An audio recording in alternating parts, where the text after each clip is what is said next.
Supreme court का एक judgement है जिसमें कहा गया है कि water is right to life, लेकिन ये राइट से हमें महरूम रखा जा रहा है। अध्यक्ष महोदय, जिस कॉन्स्टिट्यूंसी से मैं आता हूँ वहाँ पर आज भी हर 7 दिन के बाद या 9 दिन के बाद पानी मिलता है। अध्यक्ष महोदय, इस बार इतनी अच्छी बारिश हुई और जो शहर को पानी प्रोवाइड जहाँ से किया जाता है, जायकवाड़ी डैम, वो पूरी तरह से लबालब भरा हुआ है, लेकिन उसके पानी हम 55 किलोमीटर महज अपने औरंगाबाद में ला नहीं सकते हैं, क्योंकि वहाँ पर पिछली गवर्नमेंट्स के जो भी नाकामियाँ रही होगी,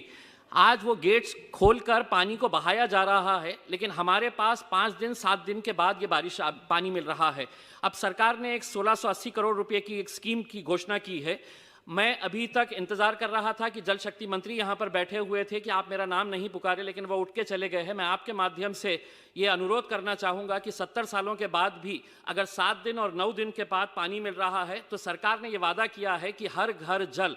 तो उस स्कीम के तहत औरंगाबाद को आप एक केस स्टडी के तौर पर ले और सरकार अपना सक्सेस स्टोरी बोलकर उसे प्रोजेक्ट करे कि किस शहर के अंदर जहां 7 दिन के बाद पानी मिलता था, हमने 1.5 साल 2 साल के अंदर हर रोज पानी प्रोवाइड करने का इंतजाम किया है। मैं आपसे अनुरोध करूंगा सर, हाथ जोड़कर, कि 7 दिन और 9 दिन के बाद अगर पानी मिल रहा है तो हम सबके लिए बड़े शर्म और अफसोस की बात होनी चाहिए कि 70 सालों के बाद भी आज हमें पानी के लिए तरसना पड़ रहा है। हम बड़ी बड़ी बातें तो करते हैं सर, हम बड़े बड़े घोषणाएं तो करते हैं, लेकिन अपनी ज़मीनी हकीकत मैं आपको बता रहा हूं कि 5 दिन के बाद जब पानी आता है तो किस तरह महिलाओं को कैसी कठिनाइयों का सामना करना पड़ता है, इसका आप अंदाजा लगा सकते हैं।